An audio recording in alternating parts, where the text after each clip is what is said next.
Just curious how this works because I'm older. It all runs through Zoom, so it's like Zoom has it where you can stream through YouTube, so. Yeah. I just hope that it's actually. Oh, yeah, here we go.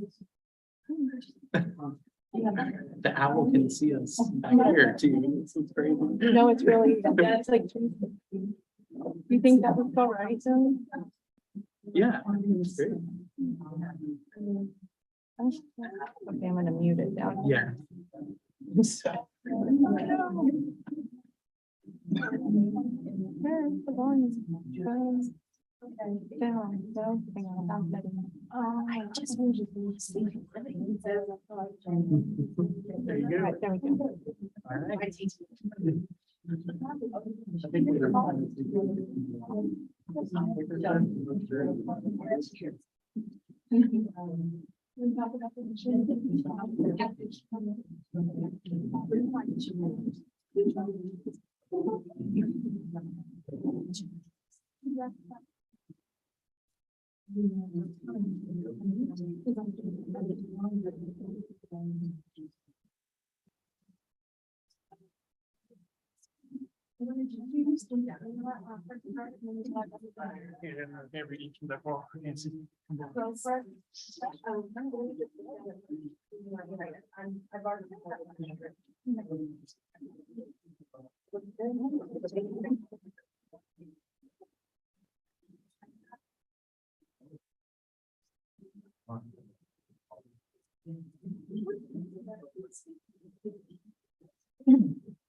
Yeah, I agree, but I didn't realize that.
Hi, everybody. I'm David Lehman. I'm with the Office of Broadband Development and Connectivity. I want to thank our partners, Regents, South Central Planning Commission for being here. I want to thank Dr. Strickland, the Chancellor of Fletcher, for being here. Thank you very much. And the Kathleen Blanco Public Policy Center. So why are we here? How did our journey begin? Our journey began in 2019 when Governor John Bell Edwards realized the need for all Louisianians to have broadband, high-speed, affordable, and reliable broadband, a 21st century necessity. So he created the Bell Commission, which is the Broadband for Everybody in Louisiana Commission, to identify key stakeholders and bring them together to solve this 1.5 million Louisianian problem.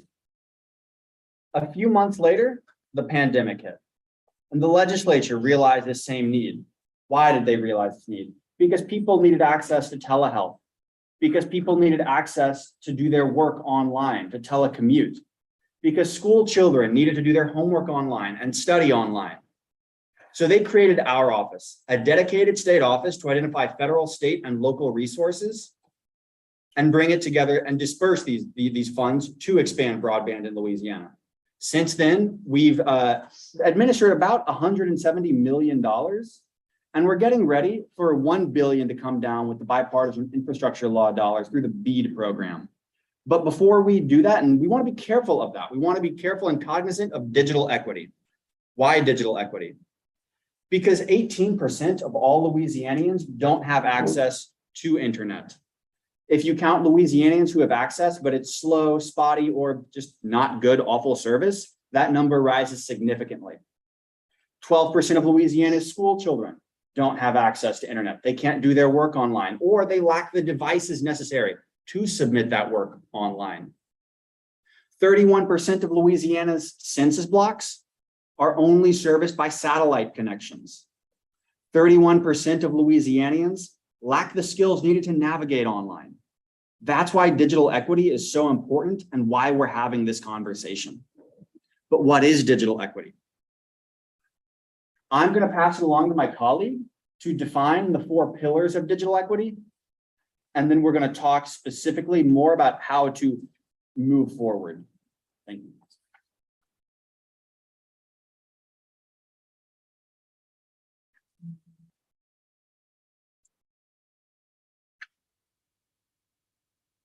Defining digital equity.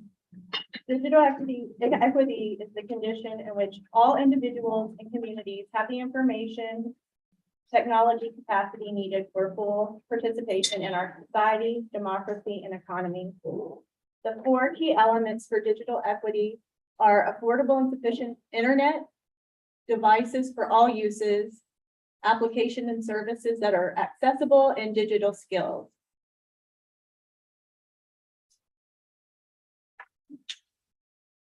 What is the digital divide? The digital divide, the gap between those who have affordable access, skills, and support to effectively engage online and those who do not. The digital divide hinders equal participation and opportunity in all aspects of life. This disproportionately affects people of color, indigenous people, low-income households, people with disabilities, older adults, and people in rural areas.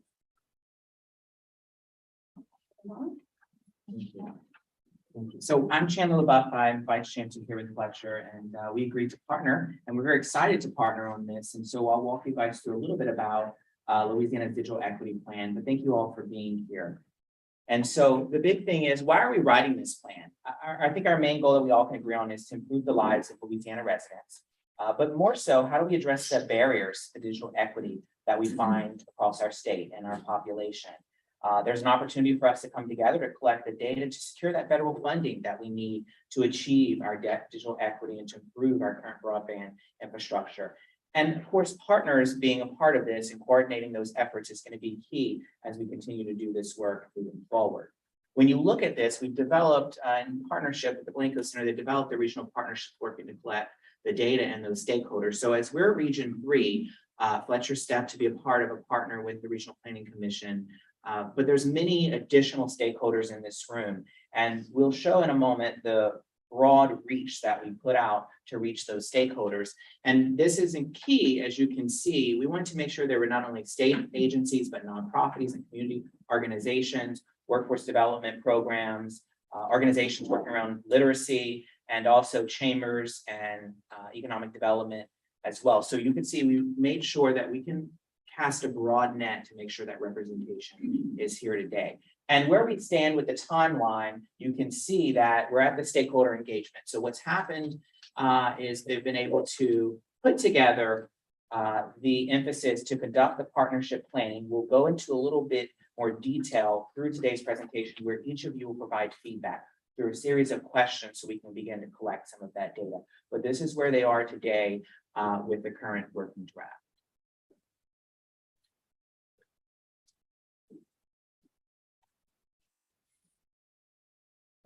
Baseline digital equity data. This is a dashboard where you can view different bits of information concerning income, households, types of internet service, or if they do not have internet service. I'm sorry. If you go to it'll to use this dashboard, you would select different. One moment. Yes, yeah. Yeah, sure, we can do it. So yeah, you- Yeah. Yeah, so hi, Matthew Holland. I'm with the Kathleen Blanco Policy Center, and I'm the one that put together these data dashboards, which we have some more that'll be coming that show, different groupings and, based on race or ethnicity and education. But right now we have a couple of these that can show.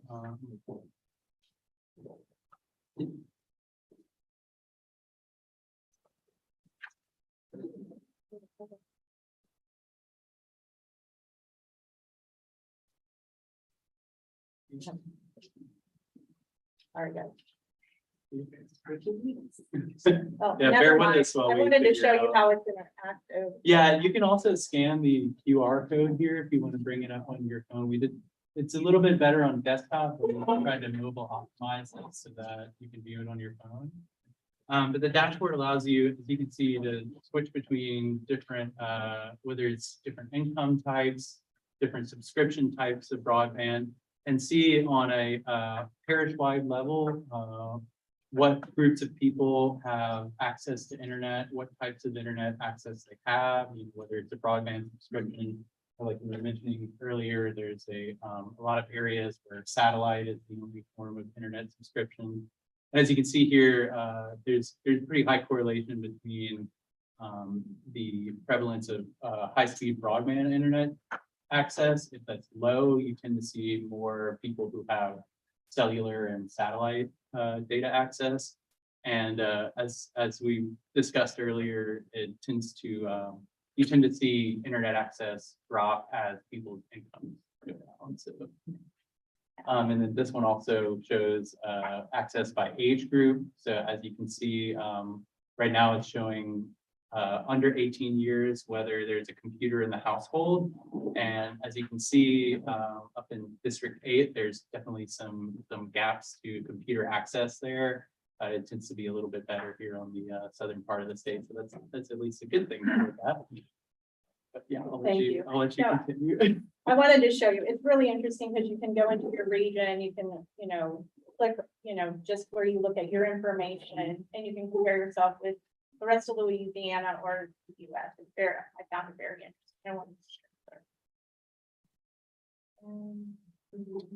So Benita, I don't know if you want to say. Yeah, something, but you do. And just to introduce, I run the broadband office for the state, and then Thomas Tyler Jr. is our deputy director, and then David runs somewhere. I think we go get coffee. So this stuff is really important. Okay, the next couple of hours are going to be really important, which is why you have the entire team. We only have 3 people in our office, so we got all 3 today. Okay? So so this stuff is really important to us because it is, and I'm oversimplifying, we're going to make the necessary investments to solve the access problem. And when we say access, there's a bunch of people in Louisiana, especially if you go back to the map. I wish we could blow this up, but anyway, this area is especially a targeted area for us because we didn't see any applications for our first big wave of gumbo targeting this area. Why? And to be fair, is because y'all got your butts kicked by Ida. Okay, so we understand that, but we'll focus this area with the infrastructure bill dollars that we're going to get, which is going to be pretty substantial to ensure access and affordability. So we'll address the access and affordability so that everyone has access to high-speed, affordable, most importantly, reliable internet. Everyone seems to forget the reliability, right? Even some of the internet service providers, right? but we're gonna address that through our dollars. But what's equally important, but is not as sexy, are the conversations we're gonna have today. Because the access and affordability and reliability part, we can manage as much as we can through our office and through rules and scoring criteria.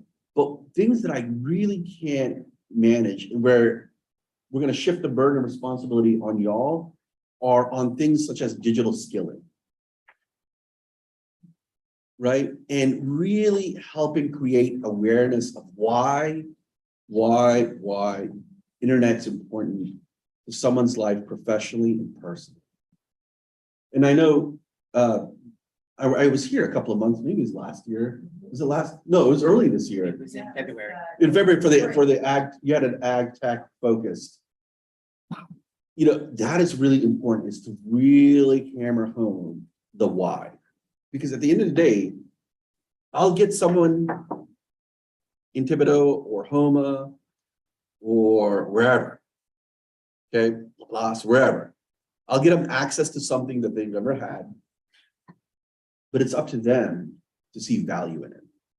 And it's up to them to want to pay for it. And it's up to them to see if there's benefit to them.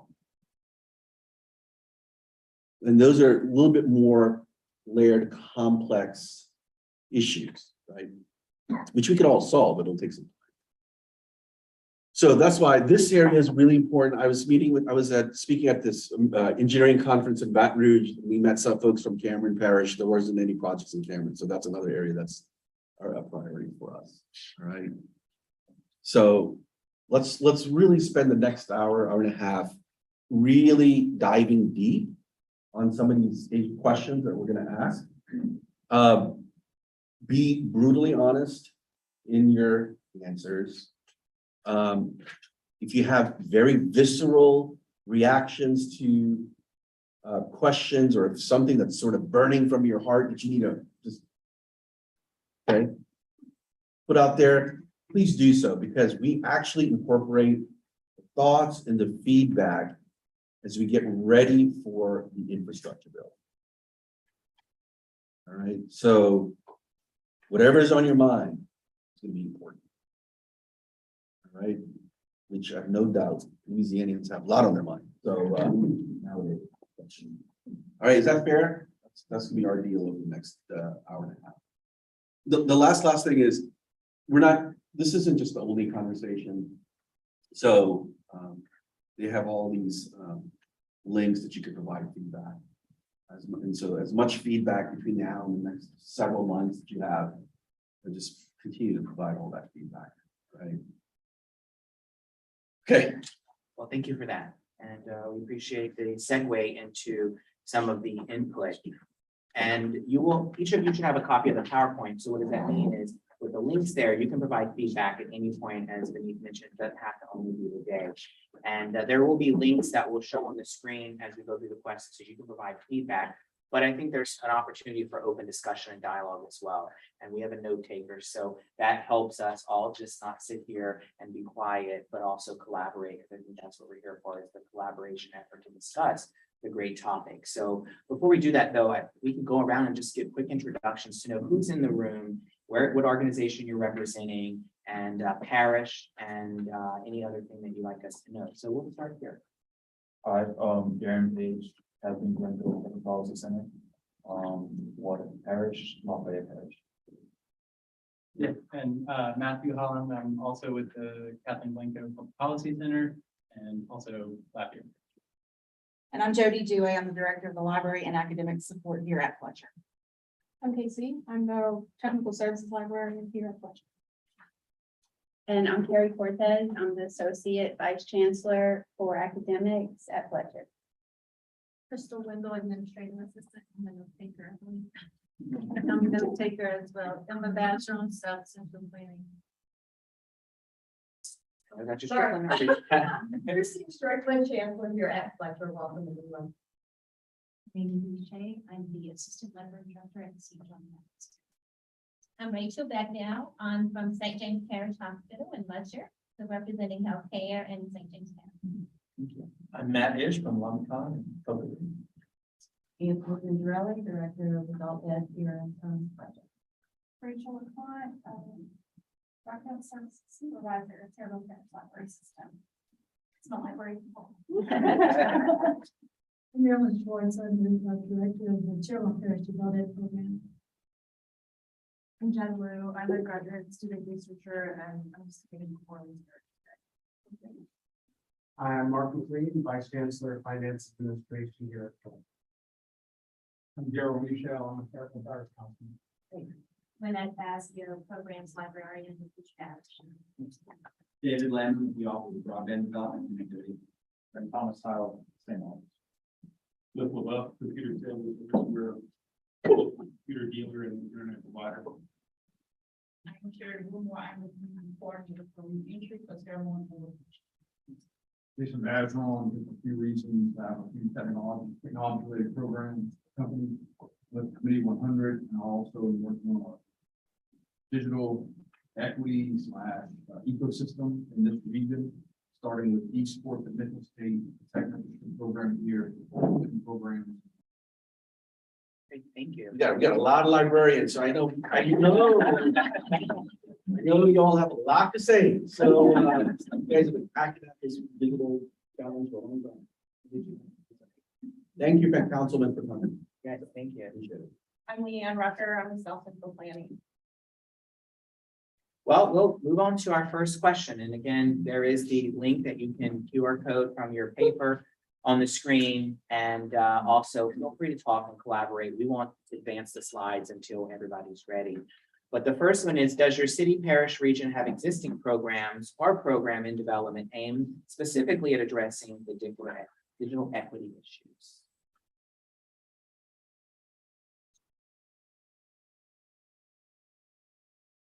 So if anybody wants to open to talk about it. Yes, sir. And the librarian would know more about this than I do, okay? But how does this tie in with what schools are offering? Because I think all of the schools in our region, or most of the districts in our region, provide internet in some fashion to those who cannot afford it. And I believe all of the schools in our region provide laptops or Chromebooks or something of that sort. And it's been my experience in schools, which I have taught at Let's go middle school. Those kids are definitely technology savvy and know more about us. Good trying to teach. But I just wonder how, and I'm guessing that's why we're so green on that map compared to the northern, less fiscally able school districts that are in North Louisiana.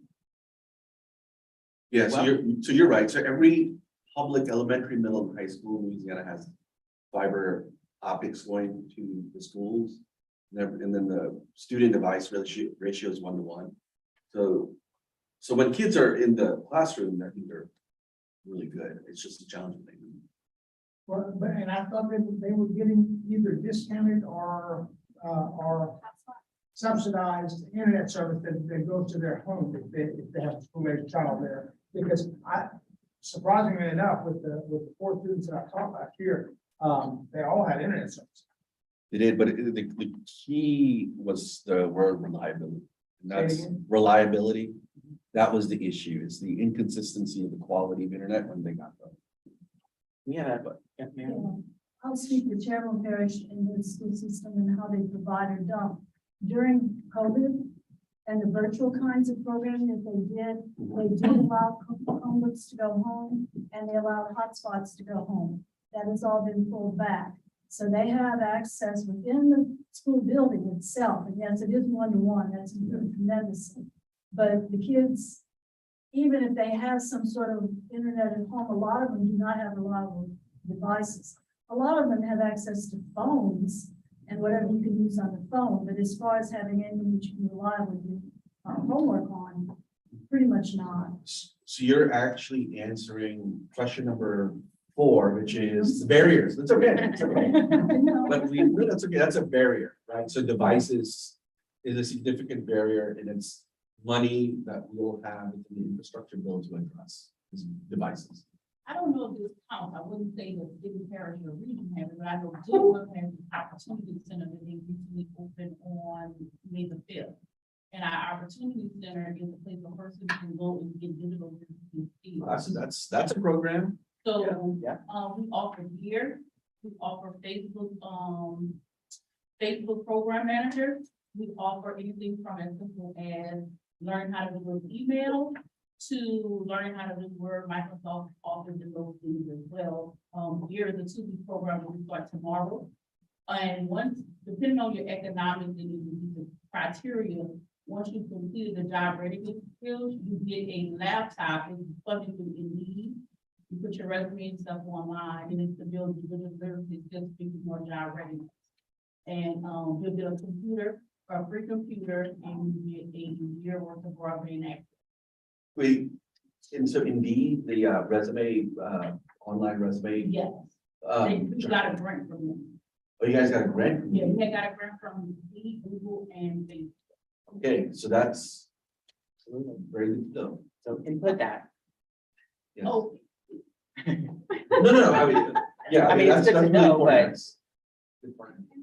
That off of that, we do offer libraries, some libraries do offer very similar services and programs. Right now, I'm finishing up a grant through the Public Library Association that has given us Chrome books to teach students English that are learning English, but speak Spanish primarily, teaching them digital literacy.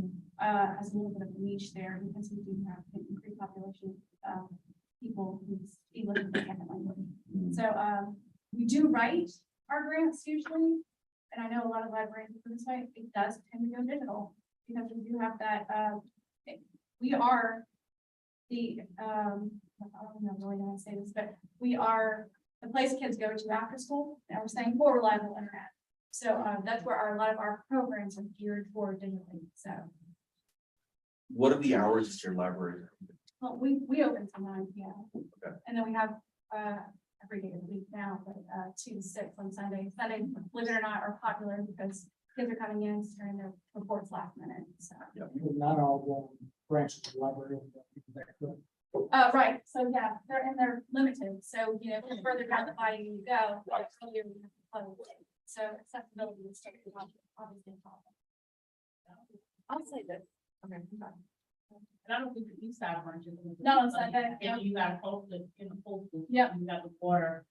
So you don't have to be here for transportation to get you to the main Right. library. We just need to access to the library. I can say, here at Fletcher, and many of the academic libraries are doing this too, they're loaning out laptops. Our chancellor is very passionate about that. We have a kind of a one-to-one thing if they want it, if they need it. We have a big inventory of laptops that we loan out to students. We also I saw Lewis on here, through Lewis, we have subscriptions to Prep Step, which the public library has to Learning Express, which has digital literacy skills in it, and also North Star Digital Literacy. I don't know if y'all are familiar with that, but that's a whole platform that we subscribe to. All the academics have access to that too. And it goes through lots of from basic computer skills all the way up through information literacy models. Thank you for the word, that's the word I was missing. North Star Digital Literacy. Yeah. Oh, yeah. The adult ed has that too.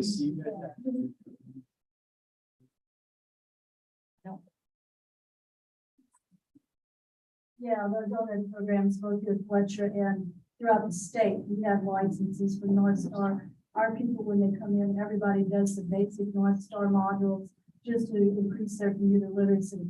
We don't have, we're open 5 days a week and we're open 2 nights a week. So it's not like access totally like the library. But if somebody wants to use us just for digital literacy opposed to high secondary test preparation, we will do that with them. And I think we also have a capability, although we keep getting interrupted with starts and everything, to actually provide classes in that, at different centers if we need to do that.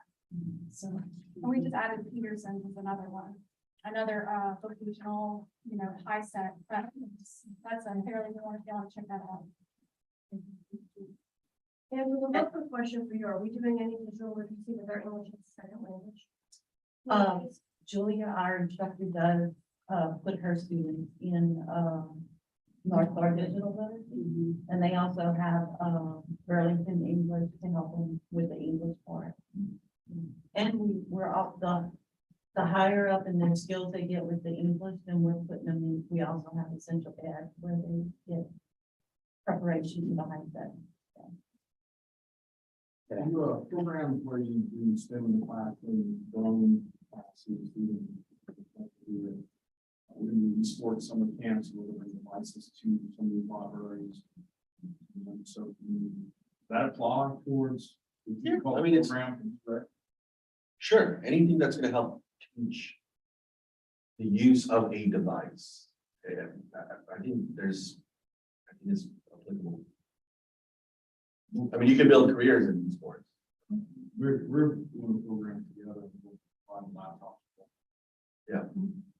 I provided from Lake Charles on down. Laptops, even graduate. And we are gonna start offering a computer information systems program too, both an associate's degree and certificate in the spring. Sure. At Fletcher.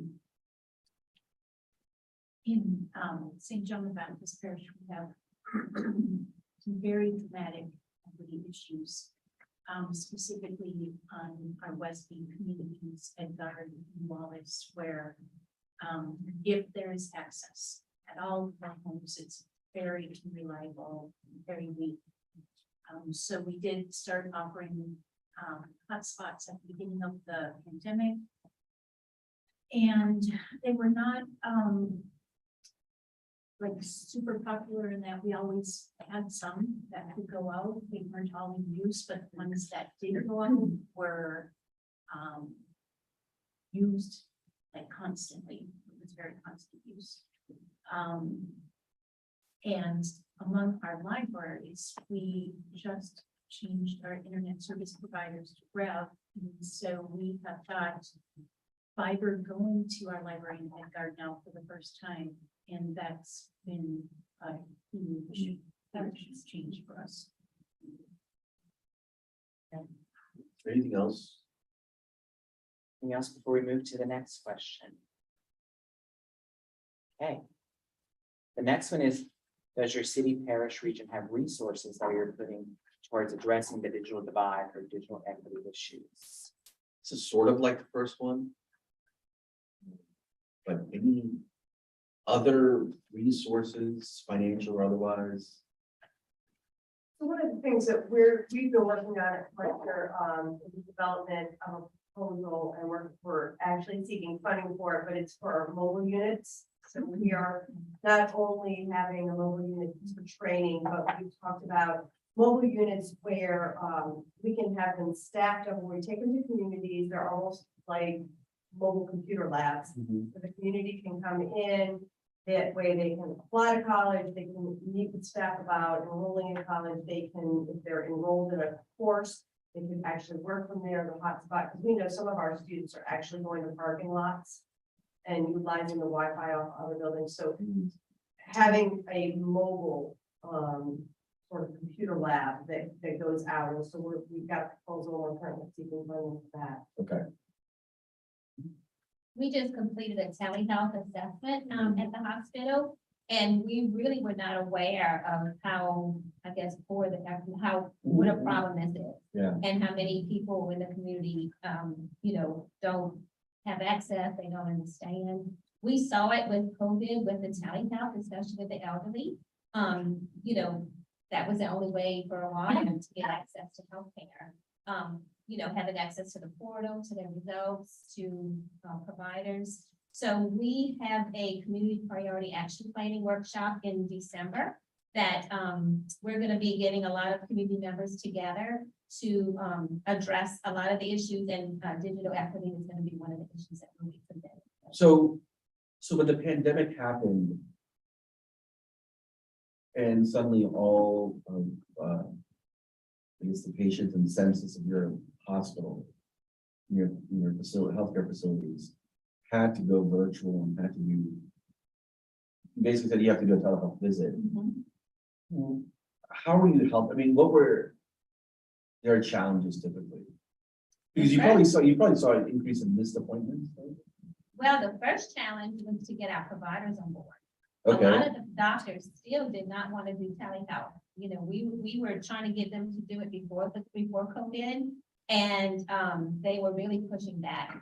So that was the only good thing about the pandemic, was that it made the providers start doing telehealth. Our clinics were completely closed. Nobody could go in Right. person. So I think a lot of their children, you know, thank God they had somebody helping them. As far as the patients helping them with telehealth. You know, we had to get our program up and running really fast. And it was a big challenge, but the biggest challenge was to get our doctors on board. They didn't really see the value of that. They still believe, even young providers, you know, we have, you know, 39, 40-year-old providers that still didn't see the benefit of doing a telehealth visit. what about right now? They're much improved. What about the patients? The patients definitely see the value. We still have, I think our telehealth, we're at 30% of our total visits of patients that get telehealth. So there's still a, you know, opportunity to improve that. And still is the age divide. Yeah, You know, you're gonna see your working younger population that want telehealth. They want convenience. Yeah. They want to do it from their office, from their desk, from their home. Where your older population still believe, you know, no, I need to see them in person. Face-to-face. I need a face-to-face Yeah. visit.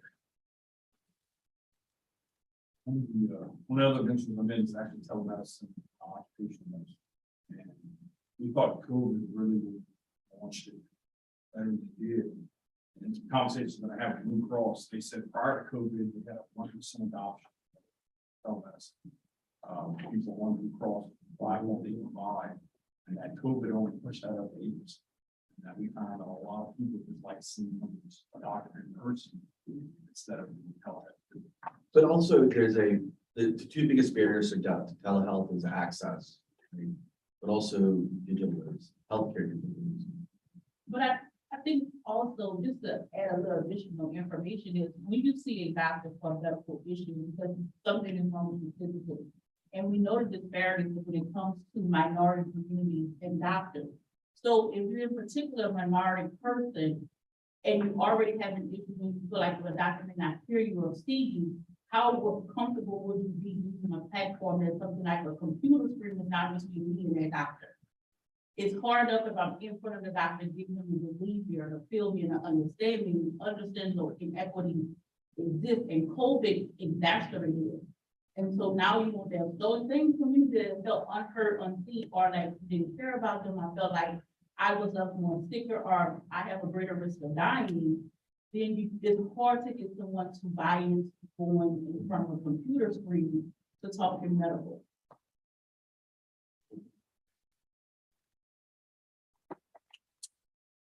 Okay, we'll go to the next one. Barriers. Next one Lots is of barriers. barriers. So are there specific barriers facing your city parish region that possesses challenges for achieving digital equity? Kind of bounce back to the first two questions. In LaFouche Parish, we circulate 75, give or take, hotspots, and there's always a waiting list for them. And right now, from the road down, internet service, there's going to be a tower down or something the last couple of weeks, the hotspots just don't work. They can't keep them in the libraries, but now they don't work because of that. But then we started a bookmobile this week for Golden Meadow and Cutoff, because we lost some 2 library branches in that area. But to speak to the access, the Golden Meadow Town Hall provides internet access. Anybody can go there and use Wi-Fi. We also are bringing Wi-Fi to them so they can come to the library, print, log onto the computer, whatever, just it's outside. But that's what we do. And we find that most of our people, ESL or otherwise, know how to use phones. They use their apps, they use WhatsApps, they use, all kinds, WhatsApp. They use all kinds of things on their phone. They have no clue that that is a computer that you can translate to either an iPad or to a computer. And that's, we work with that, but I think that that is one of the, just a lack of understanding of how things work and what button to push it makes you get what you need to get other than on your phone, because you'll get all day long. So that, to me, that lack of access, like I said a while ago, of the digital equipment, computers, iPads, anything other than a phone is, I think, lacking in a lot of places.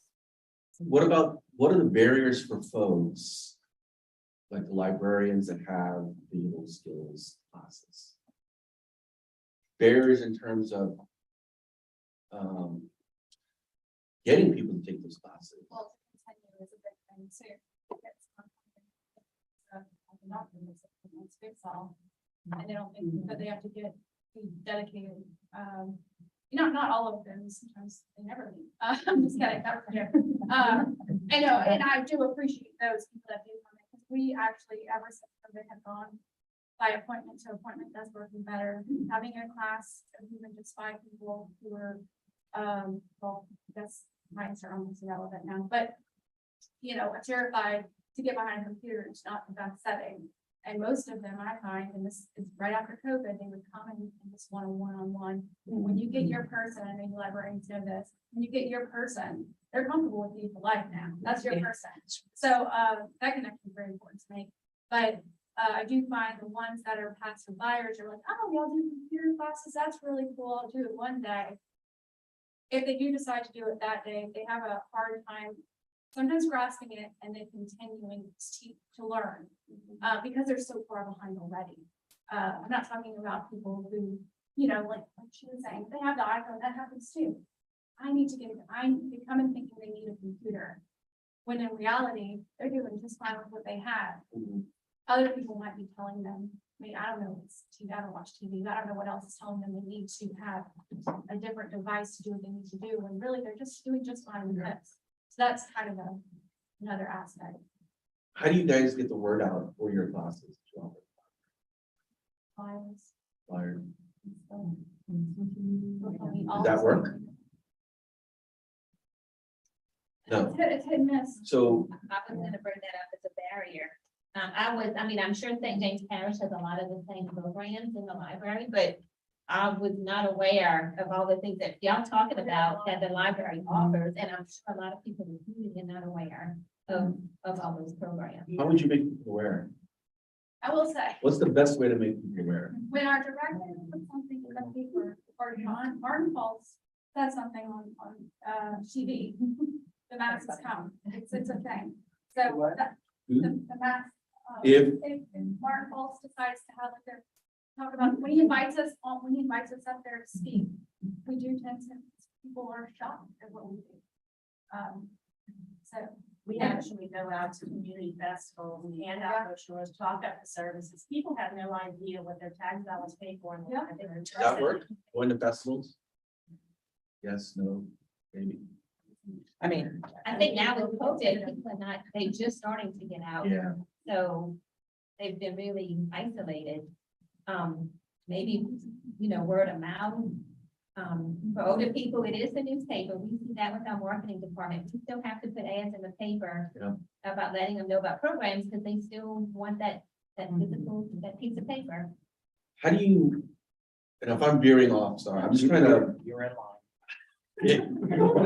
dive deep on it, right? So you get them in class. How do you reinforce, they leave? How do you reinforce? Hey, how do you incentivize them to come other than, yes, it's important? And then how do you reinforce what's taught in libraries? I think speak for libraries, we pay our people. To give you a part. But it's for your grant. Yeah, but but For the learners. Entry Yeah. participants and young adults who are off children, so they get like $50 to Walmart or something like that. And so when you get a certain marker or something like, when you get a certain marker, or you go to the job and you interview well, and you get the first paycheck, then you pay it back. So there's little, So they get those incentives, and I think what we have to talk about is the area, your social media is a great avenue to put information out on, but it's also a hindrance. Because you fight against the algorithm, and most people don't realize that you have to fight against the algorithm in order to get your information out. And so even though social media is where you put information at, if you don't know how to categorize that post for your area to reach your target audience, then they'll miss it. And so we have that fighting in this area, then you have to fight against the barriers of inequality within certain subgroups. What may work in Chauvin doesn't work once you get to Montague or Burke, and it doesn't work once you get to the east side, and then it doesn't work once you get to the west side. So we have a barrier, we have to fight, we always speak to one Terrebonne, but we're not. Or one of the foods, but it's the longest parish in the state. And so how do you get information from Thibodeau to Culpeper? So that is. a barrier. So how would you do that? I think, well, we have to get back to the basics. Sometimes the best things that happen to us is getting back to the basics. Word of mouth still works. Even often more times than posting something on social media. So in these parishes, who are the best messengers? Who are typically the type of people that people like, oh, okay, this person said it? And teaching. Share. Doctors, a doctor, the pastoral community. Yeah. Social media influencers. And I think that we underutilize our kids in the sense that they will take things home to their parents, or the schools, the websites and so on can help with some of this, I think, depending on, the nature of it. But I think that, especially when we're talking about equity, the people who don't have equity, the people who have their kids or their grandkids in the public schools, probably. It's a lot of rural area, what she said about them having some mobile responses to that. I like the idea of the bookmobile, or the idea of, a digital mobile going to them, because I think a lot of them have either transportation issues or even a barrier, an emotional barrier to coming to something. So the more you go to them and the more comfortable they become, the more you grow that equity and grow that kind of response. So what are the community anchor institutions that most people trust? So churches, what others? Libraries? Sometimes School people, systems? sometimes. Not to add another layer there too, but there is, and I know other libraries do this too, there is a bit of, I hate to call it apathy, but there's a drop of apathy there too. In that some people want or need the want to learn to get through it, but they'd rather we do it for them.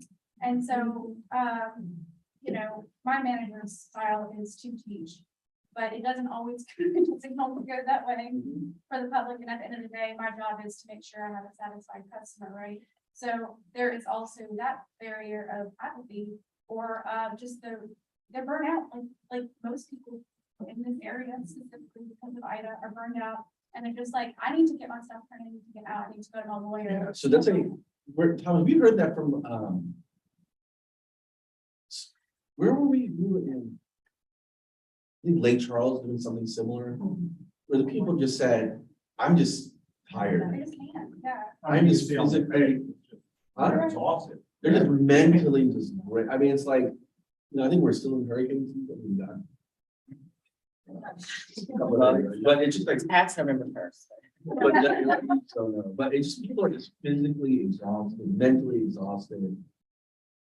Which we're beginning to pick up. And it's not just here, I mean, it's the whole parish itself like that. We're scared. I'm scared to say, I don't know how to do it. I would get that all the time. And say, I haven't been in school in 20 years and I don't even know how to work a computer. I think that's why some people are hesitant about beginning the class, because they don't want to come across as looking. Right. So you're right, that's what they, Do one-on-one. And as far as getting the word out to people, if there's money in the budget to do it, why not send a mass mailing to each of the different sections, down each of the different 5 bayous of Terrebonne, for example, and then on the west side, and then on the east side. And because then everybody's going to get it, and of course you have to incentivize them in some manner. But I think the biggest barrier equity, digital equity is commitment on the parts of the powers that be. When you say powers that be, and I'll get to you, who are the powers that be? Everyone parish consolidated government in our area. You know, and I think the libraries are certainly doing what they can do, the schools are doing what they can do. But if we want something on the bar there, it's gonna have to come through parish government, and they have to have a commitment there. And it's been my experience that there's always money there. It just depends on the prioritization. So what does that commitment look like? Well, you know, we've had people come in and present us with, some of these, hotspots, neighborhood hotspots that are outside of the street lights and what have you. Got it, okay. And it's kind of been dismissed up to this point. Part of it is because we don't know who to trust. Yeah, no, that's fair. That commitment looks like it, putting a committee together, exploring what, and having an end result that's going to be providing this for anyone who needs it. Jason, and then I'm gonna. Just in the middle of that, people think I'm going to put that a lot more recently. But I just wonder, Ida, have a conversation that we already had. With that apathy, tied to the economy, the oil and gas, and how that has just been dwindling and dying in our area for the last. That is more related to maybe that, the economy. And if I may say one other thing, we're about to get $1 from FEMA, so they tell me, this is the perfect opportunity to do something positive with that. Oh, yeah, well, yeah, that's right. Yeah. I mean, a zing is just running. No, I really. Yeah. So as everybody was talking, I keep going back to, actually a book that I read this, the possibility to think, and it takes it out to a broader view. So I think some of the burdens that are barriers that we're dealing with, one is that I worry about the systemic support that we have for this. So there's a lot of money and there's a desire to help, but we can't just throw that money out there. So for instance, we could offer digital literacy, but if we're not addressing, whether it's cultural barriers or whether it's the mom who has kids at home and I can't get to the library because I've got to do homework with my kids and I don't have anybody to watch my kids so I can go get this education or training. We sometimes, like even here at Fletcher, we've started to look more at what are the transportation barriers, the childcare barriers, all of that to getting people to the table for the training and the education they need. And so I hope we don't miss that. I think that's a barrier. Sometimes we jump to the end game, which is let's give everybody a device, right? No, you're right. My initial, like get everybody a device, get everybody a hotspot. But if we don't address some of those deeper things, I think that's going to cause us trouble. I don't know that we'll get to where we really want to be. So getting, just like me saying we're gonna get everyone wired in Terrebonne, it's so what? I'll do that and then on 5 years I'll move on, right? But then how does that materially impact people's lives is really what what as an office we're focusing on, right? Because that's gonna drive the state's economic future going forward, right? Because I'm gonna be honest, people in North Louisiana are not gonna care if any of the congressional folks are here, then so be it. But they're not gonna necessarily care about a Mississippi River Bridge along I-10. Because they're like, I don't go to that. They care about quality of internet, right? But that's something for us to keep in mind is that sort of in healthcare, that connective tissue between what the problem is and what the solution is. And then what's in between that's going to prevent someone from taking a class and doing something. So again, we're really at with regards to our office and with regard to this digital equity plan we have to put together, we're really an open book and sort of a blank canvas at this point. So if there are solutions or thoughts around how we can continue to bridge those barriers, then from a solutions perspective, childcare or what have you, transportation, just let us know. You know, I like a sample, small sample of what it would look like in utopia. I'm just kidding, but where there is, anywhere in the United States, I guess, where there is a very successful ratio or Yeah, few hindrances, like, what does that look like? it doesn't exist. Okay. But that's okay. I mean, look, it's. This whole broadband thing, the federal government's doing it at this scale for the first time in its history. We're doing it at this scale in its history at the state. And we're having conversations with y'all who probably haven't had conversations with broadband for the first, so everyone's sort of doing it for the first time. But what that presents to us from a Louisiana perspective is a unique opportunity to sort of shape shift what that looks like. So I think in dribs and drabs, there are people throughout the country doing a little bit of this, a little bit of that. If, for instance, something we're doing with Blue Cross Blue Shield that we'll hopefully pilot is something we took out of Idaho. So some of the challenges around primary care access in rural areas of Idaho, Blue Cross Blue Shield basically funded the conversion of some library rooms and a couple of libraries to create a telehealth facility that people can go to a library and access. And so we're looking at some concepts of Blue Cross Blue Shield Foundation here in Louisiana with partnership libraries. But this is an opportunity. Yes, Okay. and I'll give you the. One of the questions you asked is who do people trust? And I think especially again with some of our people who have challenges, they're connected to churches. Yeah. And a lot of the churches have people who could, teach others and they would come to those churches. They could also probably provide a little bit of your childcare and some other kinds of things. And if you establish a model, especially some of those outlying areas, I think that's another, center, community center, Yeah, that people can get to and will get to. so churches. Yep. Yes, and especially in our area, I think, Yeah. that's. I would also add, I keep coming back to purpose. So I have an elderly mother, she's 86. She has not been around technology adept, right? But she signed up to go on a cruise with some of her elderly friends, and guess what? She got to do everything on an app. Yeah.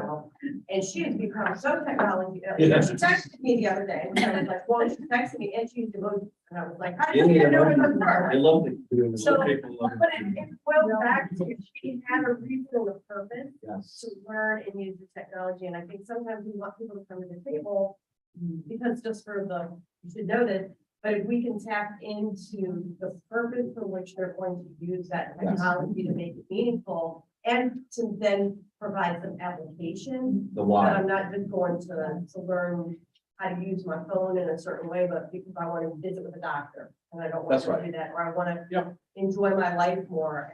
And I think that I don't know that we've done a really great job of expressing the purpose, and that might be a barrier to some of our programming. We have it. I mean, that's why this thing is really complex because it's not just access and affordability, it's we have to explain the why. And look, some people may just want to be off the grid, that's fine. But I have to certify to the feds that that person may be off the grid. But in the case he decides to be on the grid, he can call up their provider. When you mentioned, just throw things out there, one of the things that we're seeing too, and larger hospitals are doing this, Ochsner now, but in a small hospital like ours, is called the patient wearables, like a Yeah. patient to have a scale at their home. And I think if they had that type of thing, they're more willing to do telehealth or a glucose monitor, a thermometer. Yep. So there's different equipment and supplies that a patient can have at their home, that if they had that available, I think they'd be more So willing. that goes back to the why.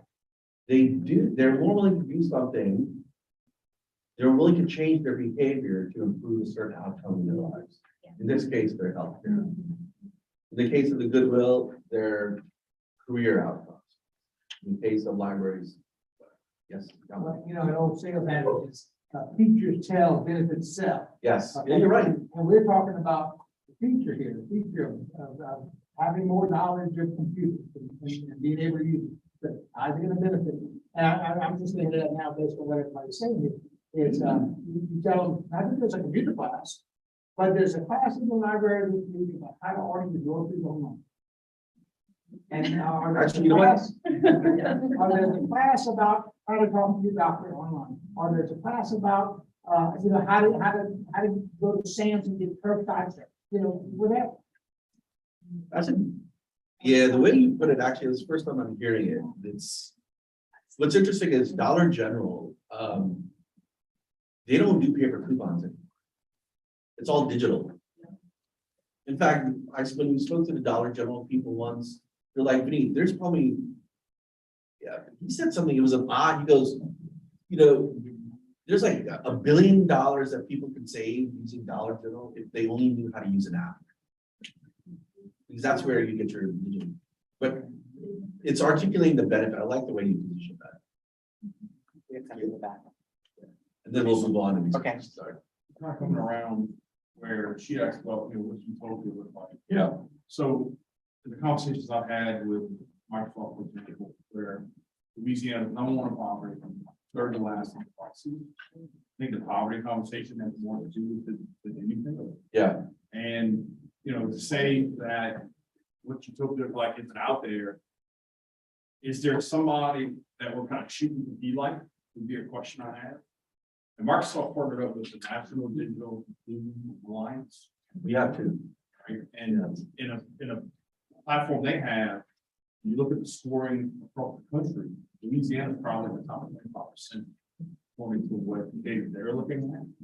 And one of the things lacking is broadband. So I'm just wondering, is there a state that would say you want to be, there's no utopia that we'd like to be here? So James, I'm gonna be honest with you, the answer is no. I'm gonna do, it isn't really a tip of the hat to the governor and the entirety of the legislature. Okay, and frankly, to all of you, we're gonna say, stop being a little bit too Pollyannish, but as a state, we're probably the leading state in terms of how we're aggressively approaching these efforts in the country. We were the first state to get approved for the use of our 170 million for gumbo. We were the first to get approved in the country for the use of our some infrastructure planning dollars. We're number one in the country for ACP enrollment, the Affordable Connectivity Program. So ironically enough, states are actually coming to us asking how we do it.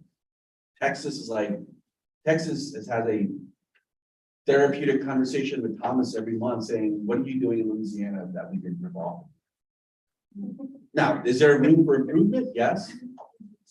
But, for this, I will, bat 100% with folks in this room that we're really thought leaders and now we're addressing it. So I know I need to move on to my. Yeah. But are you ready?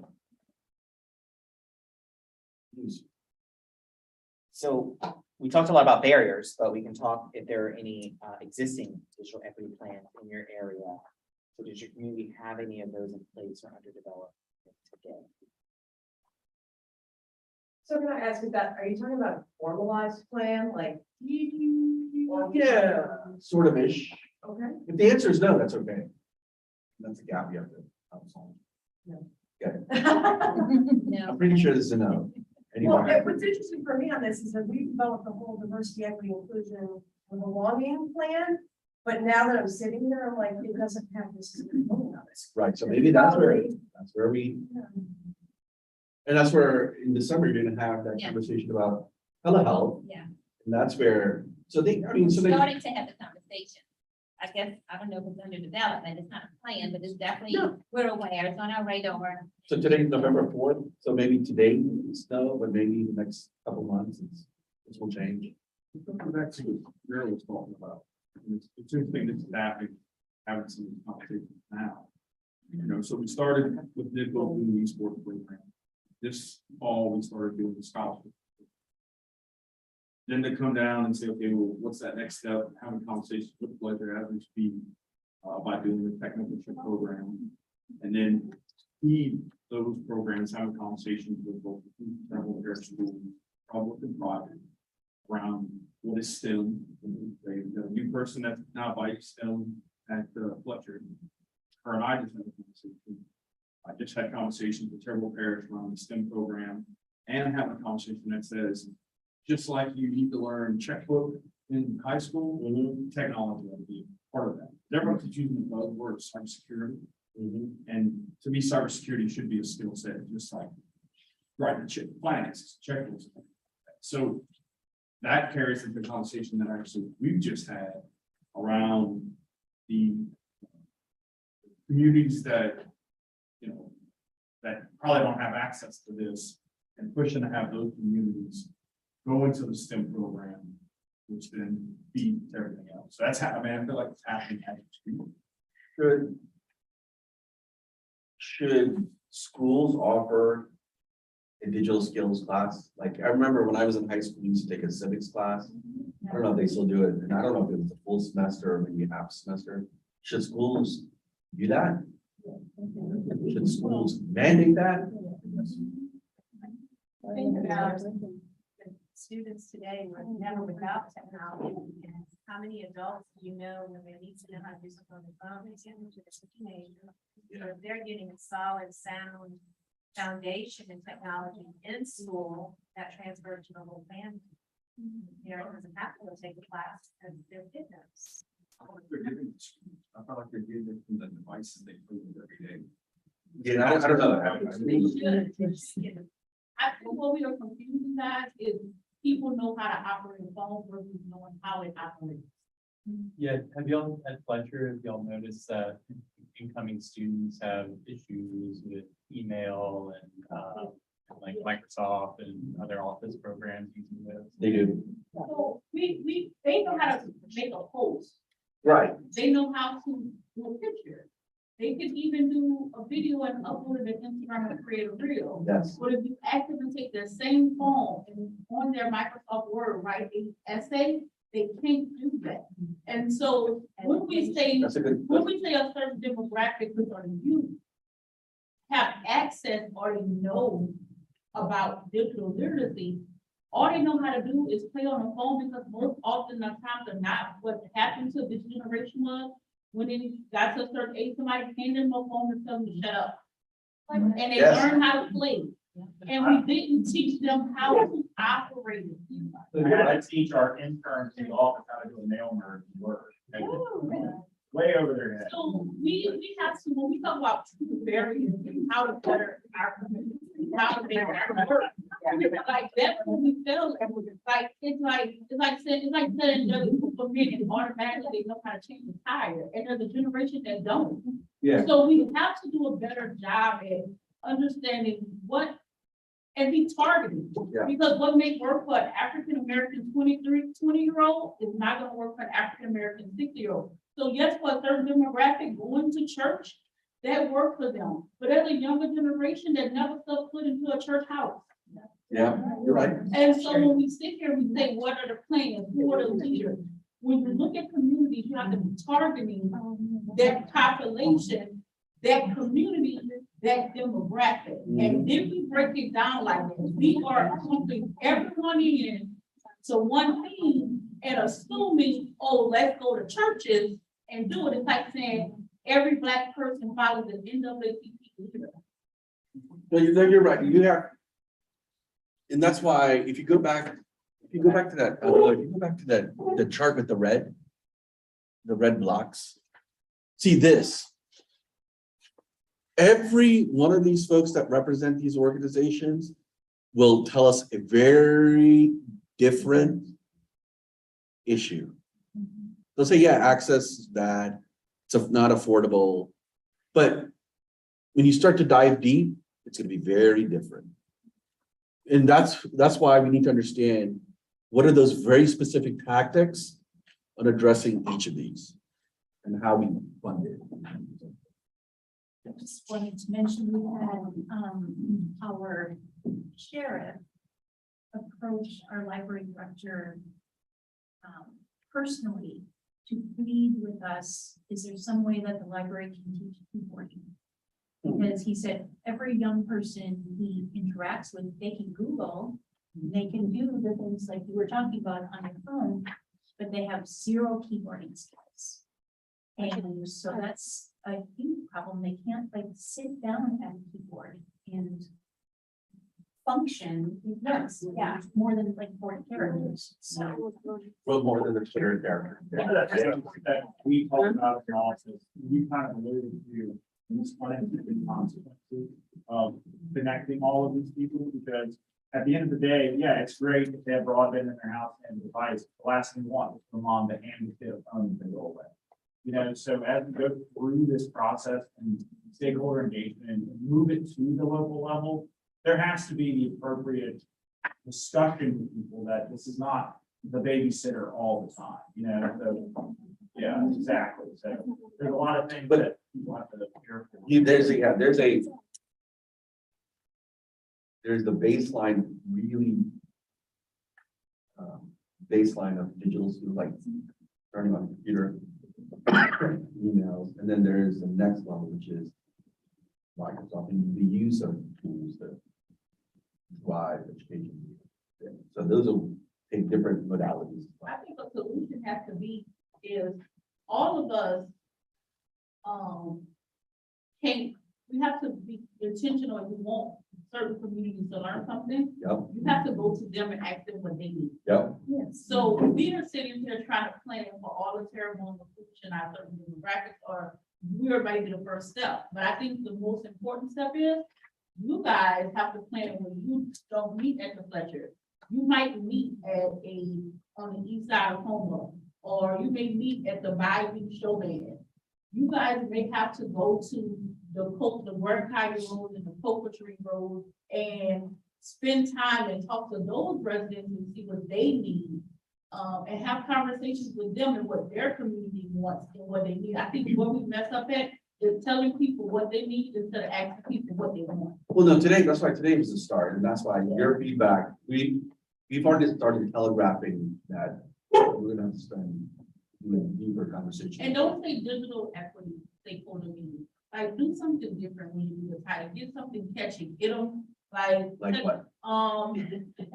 If I'm thinking off the cuff, Digital opportunity? no, don't do digital opportunity. Right, Like, we'll, do something like, You want to become a digital superstar. no.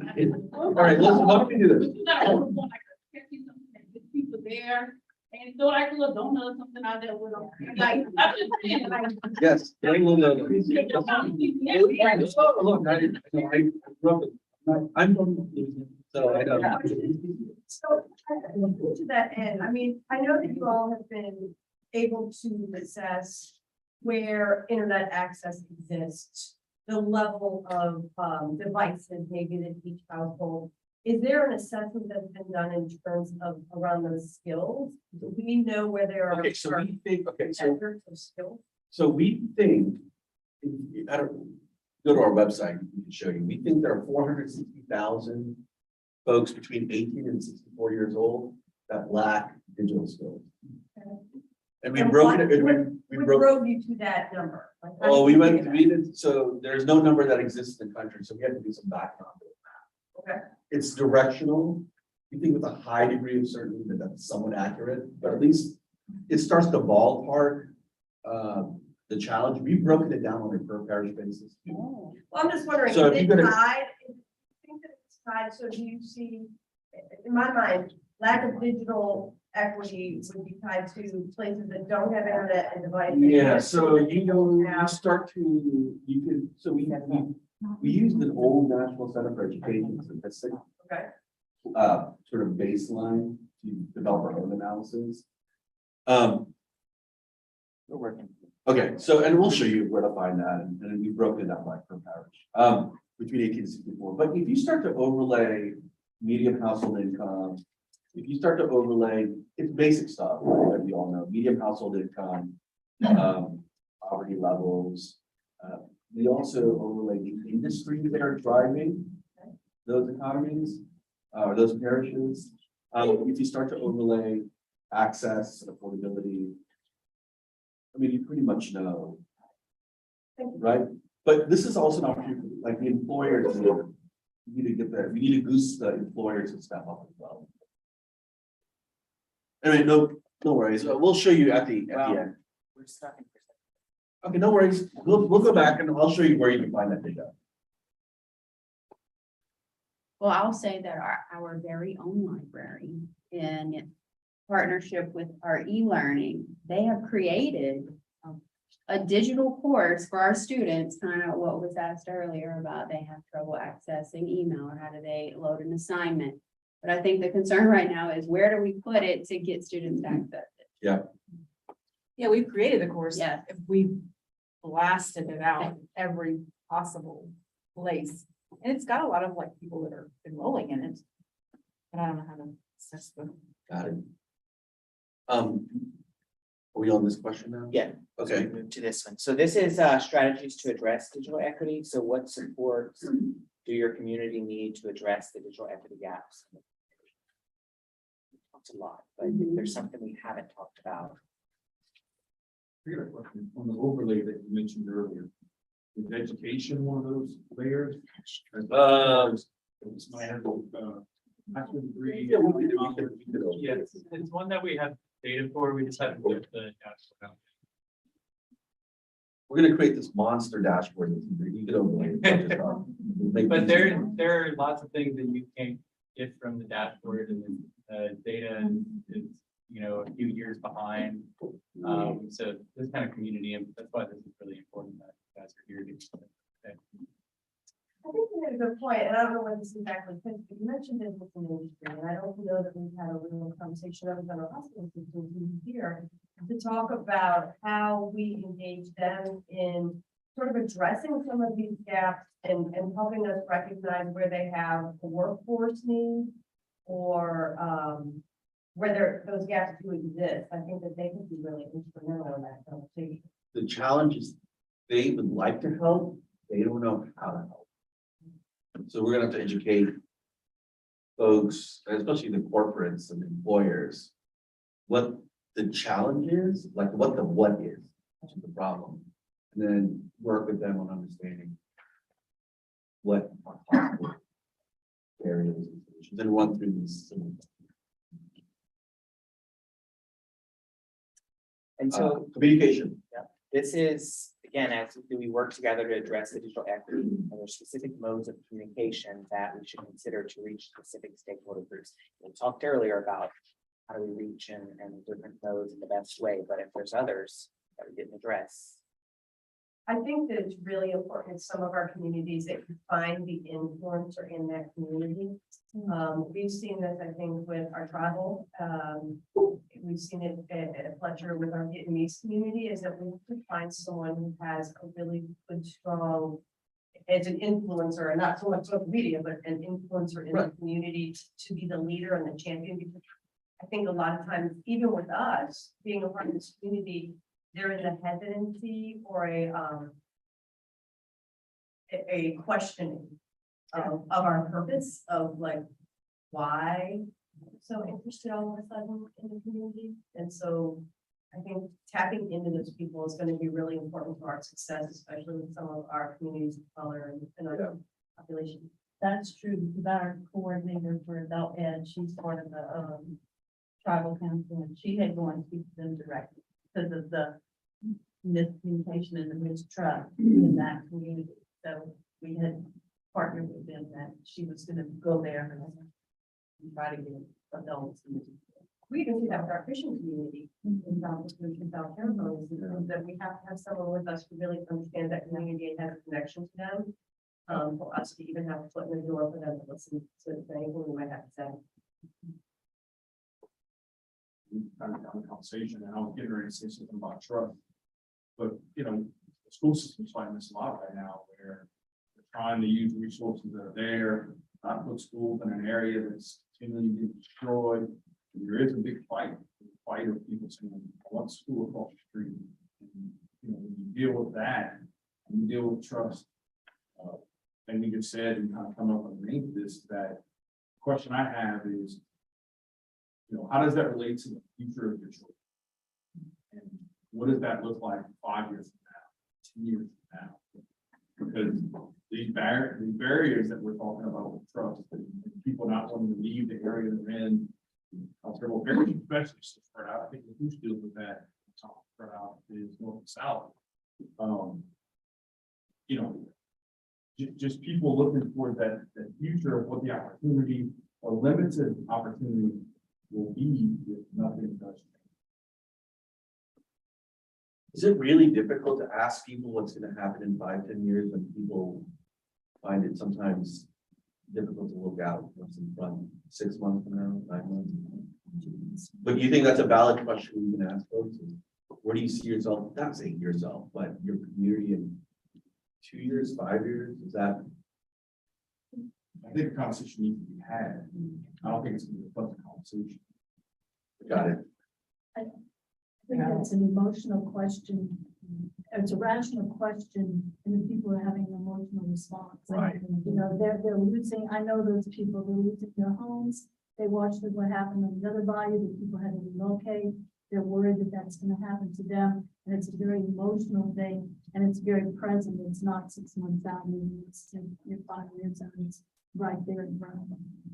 So, and it is difficult. I would work with school system, and they understand why they want to use available resources, but it just is hard for an emotional acceptance. Is what I'm saying. Is the same question around not the people that are down in Bayou, the minority community also? Is it the same issue, not really based on location? Or I'm sorry, I didn't quite understand it. what I'm asking, so I'm that's what I understand, and you I can see things going on there, but I wonder if the same thing's going on in the minority communities. Oh, possibly. Is that a location thing? They're very emotional responses to a lot of different things, with the haves and the have-nots, I think. But the equity, getting back to equity, with equity can help alleviate some of that, or ameliorate some of that. And, you know, we're kind of getting stuff that people do, you know, in the communities, and what happens after the fall and everything else. So, in order for them to connect to the real world, you're right in the sense that 5 years down the road, they're going to need all of this. But I don't know that they have the, that they're willing right now to face that. It's almost too hard for them to face it.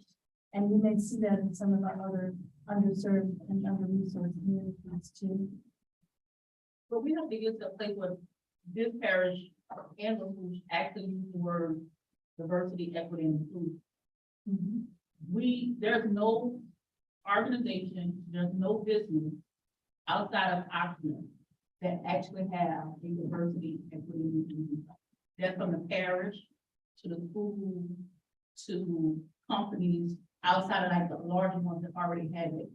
This parish and Terrebonne and LaFouche do not use the word diversity, equity, and inclusion. We have to deal with that on a larger scale. And until we truly work through those issues, when we start talking about equity, we gotta get first to the diversity and inclusion part. Like, there's no company that you can go to, from Terrebonne General to Thibodeau General to Terrebonne Parish School System to Couche Parish School System to your energy and all companies that actually use those words and implement it. Because in this area, diversity, equity, inclusion is, but diversity, equity, inclusion in this area is considered about race. And that, and we stop. The conversation, yeah, but I would argue that there are some who are doing that. I know when the chamber did diversity, equity, inclusion training, no one showed up. Yeah, but I think that there can be a lot of reasons for that, and I don't think that it's necessarily a lack of interest or commitment to it. I agree, but I mean, I think one of the things that we have to be careful of is that we've talked a lot about the importance of getting to specific groups, but I think we can actually paralyze ourselves by trying to drill down way too far. Like, for me, it would be more important to take a first step and say, let's figure out who needs access, where we need to run fiber, how we get devices, and let's put together some sort of education training that starts at least getting something out to people. Because I just from hearing people in this room, I think folks in this room are boots on the ground and know what these communities need because they're talking to the individuals in those communities every day. So I'd rather see us move a little bit than to become so paralyzed in trying to figure out all of these aspects. Like, we got to have a DEI, we got to do these things first before movement comes. So- You know what I mean? Like, I feel like the movement's more important than the perfection of the plan. Yeah, and look, so our philosophy as an office is let's not make perfect the enemy of good. We have, and we're gonna learn. It's gonna be a very iterative process, and we're gonna learn something new like we did today, every day, right? Chance, just so I can walk you through it, so this is, so we got the 460,000 or so between 1864 that lack digital skills, and what we've done is broken it down by parish, so in Terrebonne, this is what we think. It's 9,900 some folks that lack digital skills. Again, it's not an absolute, it's a directional number, but at least it gives a ballpark. Now, in Orleans, it's gonna be significantly higher because it's a higher population. Can you go back to Carol? So you're saying, no, 10,000, Residents in this parish lack basic digital skills. that number represents 15%. I don't, so that's why it's a, see, we learned, not the hard way, we're learning as, this whole broadband thing, it's like we're having to construct data from scratch. Even the feds, we're aiding the feds in constructing data from scratch. So, yeah, so that's why this is it's an estimate, it's directional. The whole purpose of generating these numbers on a per parish basis was just because parish officials were saying, what's my ballpark number? And what we wanted to do is just to get people to not think that, but at least think a little bit here. And then we'll continue to refine this data. David, this is where you can. I mean, is there gonna This be is on our- ability to people, we can break it down to parish? So when you Yeah. decide that you want Terrebonne to be the pilot parish, then are we gonna break it down to the different values and maybe be able to tell, is that possible? By zip code or something, whether or not they have. Yeah, so what you can do by zip code is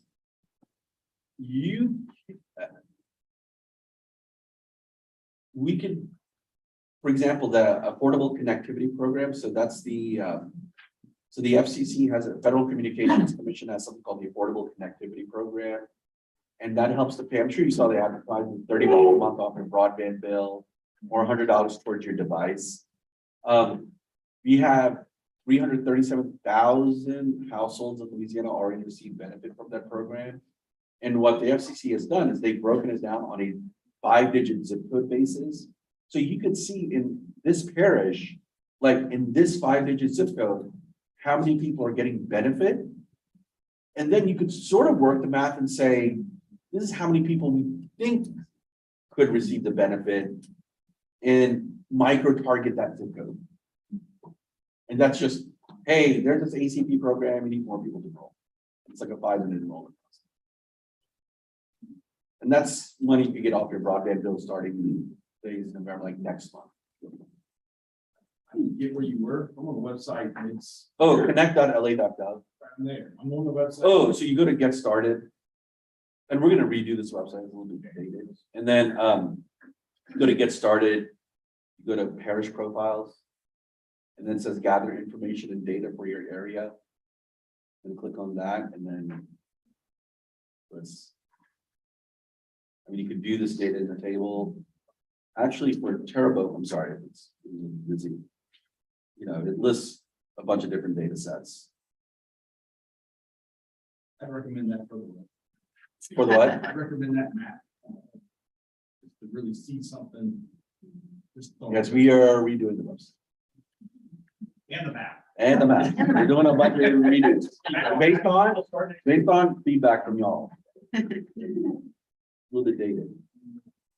Sorry. That's part of our process improvement.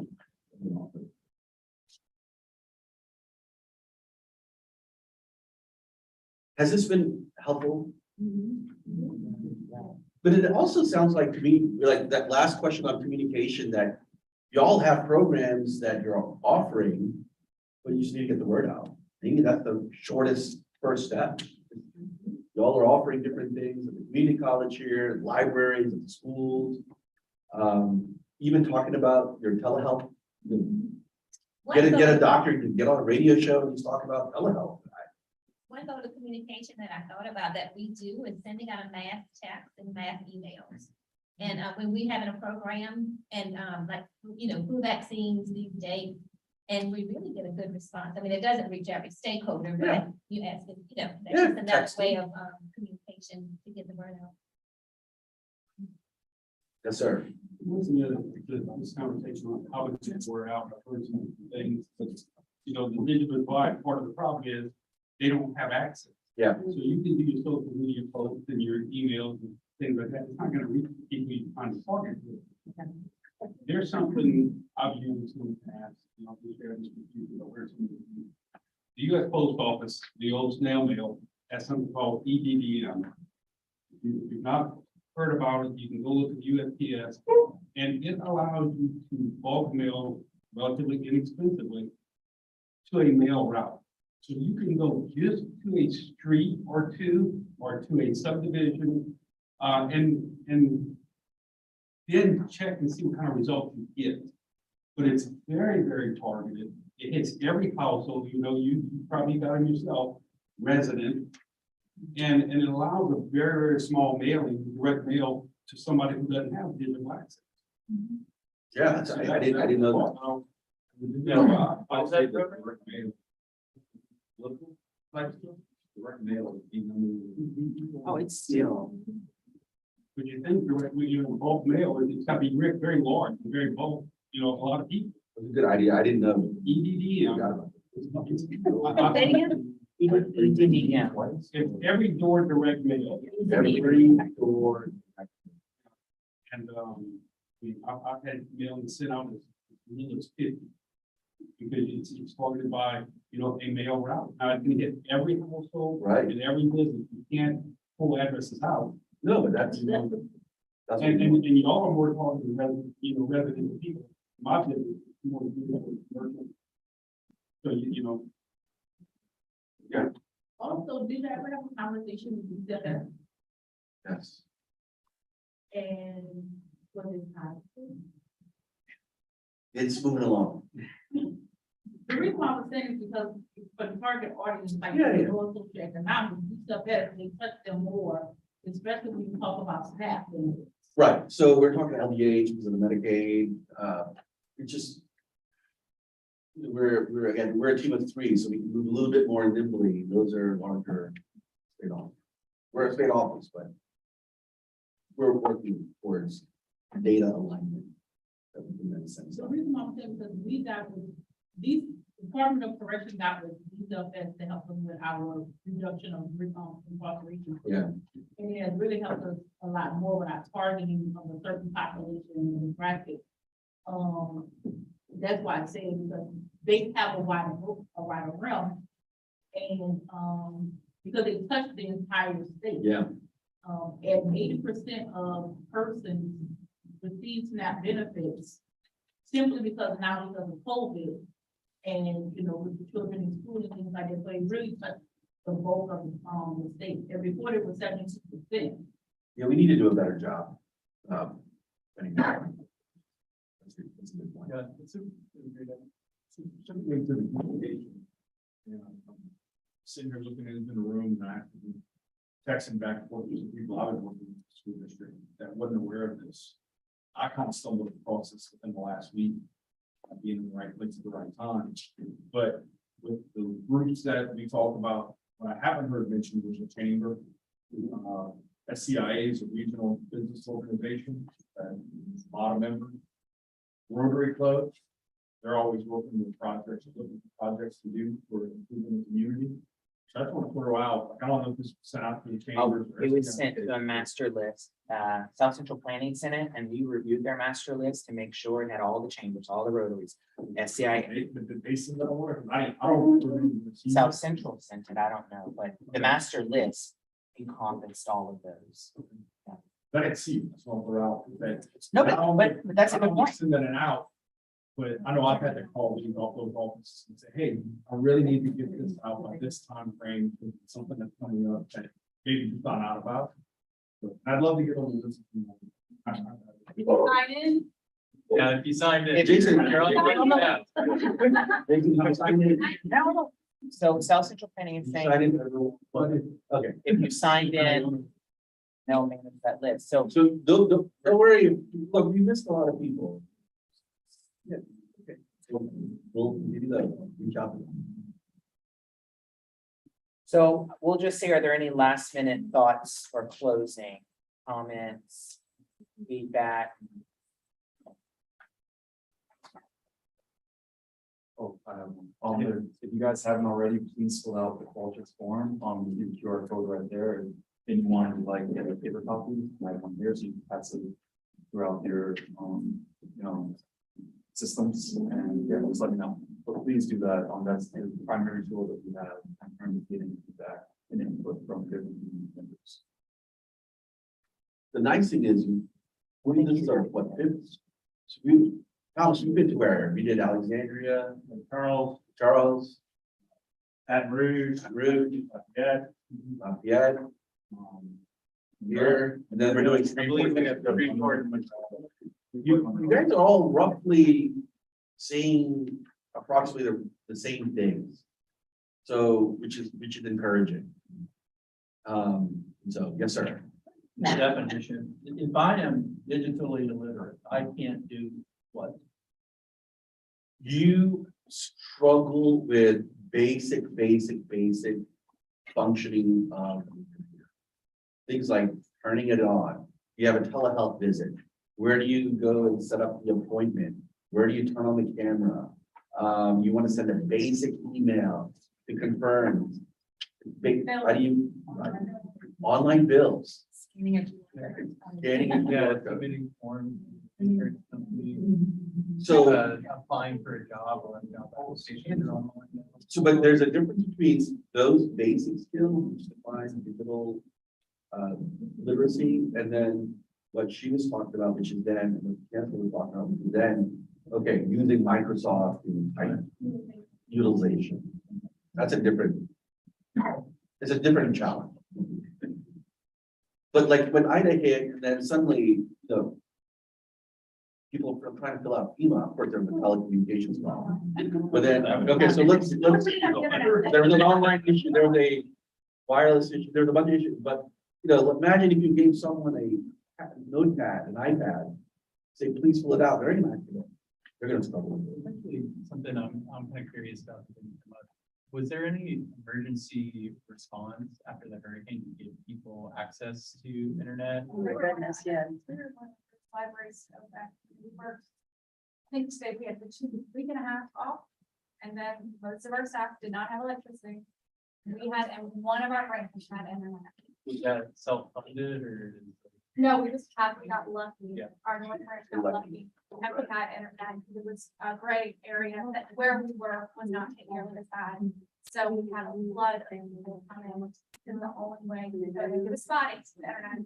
That was the only way to make it sound. So. Yeah.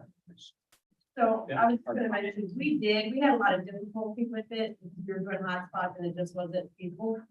But Board of Regents has designated Fletcher as the pilot for higher education for resiliency centers. One of the things that we are looking at as a part of our resiliency centers is how we establish redundancies and access here through like things like Starlink for communication and internet, so that post-storm, we can actually reopen more quickly and become a hub for internet access for people, as well as providing our staffing to help people then access internet, file FEMA claims, so becoming kind of a community hub post critical event.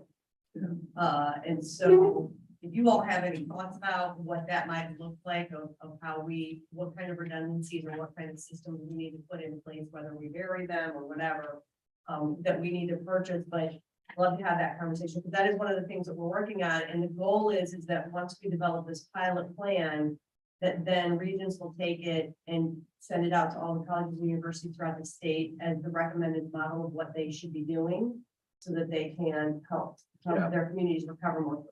The other thing we might do, and this will require legislative approval next April fiscal session, right, every other year, is we're gonna try to understand what the costs are of burying stuff underground, right? Especially for our money with the infrastructure dollars. And there are, again, 26 parishes below I-10. So at least maybe for the community anchor institutions, which are the most important institutions post when the disasters, right? That's public safety and all sorts of groups.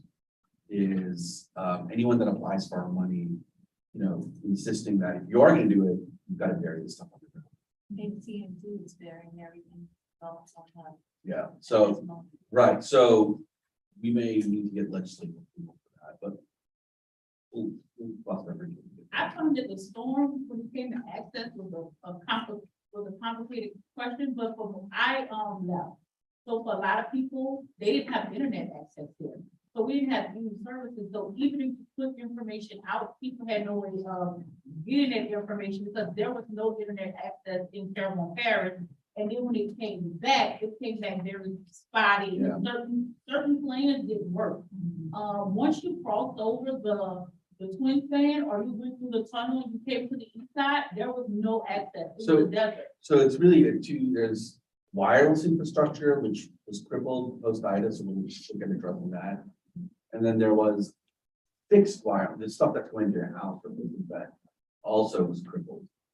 So But Look you know, at the that. interesting thing that happened out of that I was fascinated by was that I knew a lot of people who, when they came back, we were all using our vehicles. So like I have an OnStar account, so I activated my Wi-Fi and I would sit in my car for my Wi-Fi. it's interesting. And I had never thought about that until I got down here and somebody was like, you know, you could access it through your vehicle. When you talk to GM, the GM OnStar, But that's Taylor and use. So I know we had a problem after the storm where we lost communication for 5 days compared to worst in the worst case scenario. So they had to bring an airplane with you.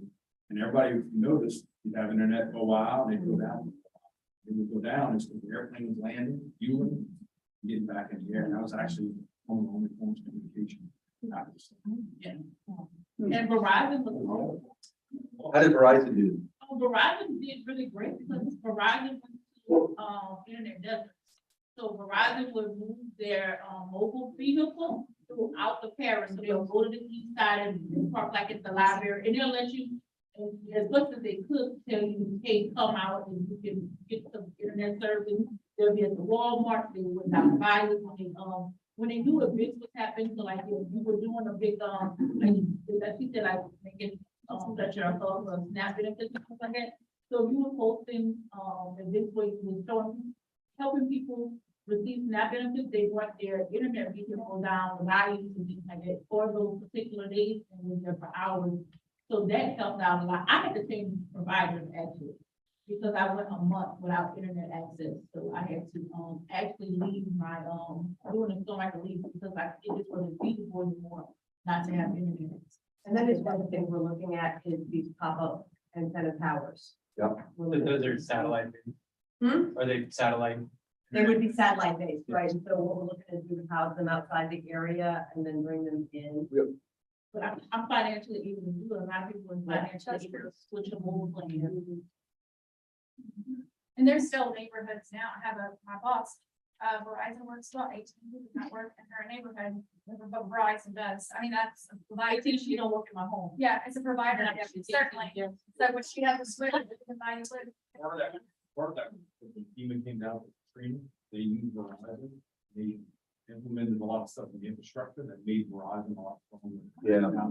So we're talking to, next Thursday, we're hosting the largest privately owned, they build all the towers for Verizon. Based out of Florida, they build all the cellular network, or the towers.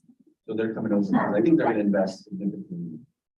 Trying to do that. Yeah, T-Mobile used to do that. I let them know. I had to leave them. All right, This is it. So I don't know if the Blanco Center wants any final thoughts. But Yeah, guys, wrap up. we got another QR code if you want to scan it to get in touch with the Blanco Center. You can also email us at that address, and that phone number is the cell phone for our director, Dr. Steve Barnes. So if you ever want to bug him, feel free to give him a call. Great. appreciate it, folks, thank you. Thank you so much. Thank you so much for coming out. If you're not signed, please, I think you got on the way on. Yeah, thanks, so you could be. Thanks, John. Yeah. We'll get that. Yeah. Sure. Thank you. Thanks. All right, great work. Thank you so much. I'm glad you appreciate it. I was telling her, I said, I wonder if the need will come. I go, "Oh, it's really only like 3 people. I'm like, well, Oh, okay." you I'm okay? like, "That's Look, you so guys awesome." are working behind me. No, it's awesome. I think it means a lot for people down here. I only live down here. People come here really, really. Thank you. All right, stay running the whole time. You watched it? All right, now let's make sure we don't delete it. I don't really know. This one. I think once you end it, it's supposed to save it.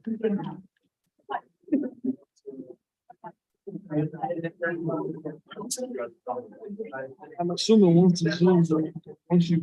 Should I just close it? I'm assuming, I'm not sure. honestly. Huh? I need to go make a phone call. I noticed some fraudulent charges on my Quicksilver for Oh my goodness. I kept checking every, like every couple of minutes to make sure that it's still going, yeah. It's going the whole time. Hey, see? Save. I don't know. I don't know if that's saving the video or no, it's just gonna save the link. So, yeah, To watch later though? See, that would save. Save to create new playlist.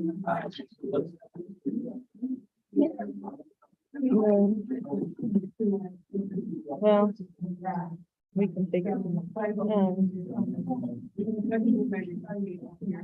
I wanna say, and I mean, I'm not 100% sure because I don't mess with Zoom and a whole lot or this, but Yeah. once you in the Zoom thing, I think it may actually save it. I think it did. I think it did the other day when I. Yeah, exactly.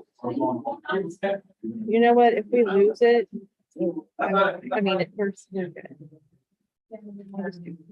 Save. Save to watch later. Yeah, it should be the same there. It'll be the Yeah. same thing. Okay. All right, I'm just gonna close it. Thank you so much. No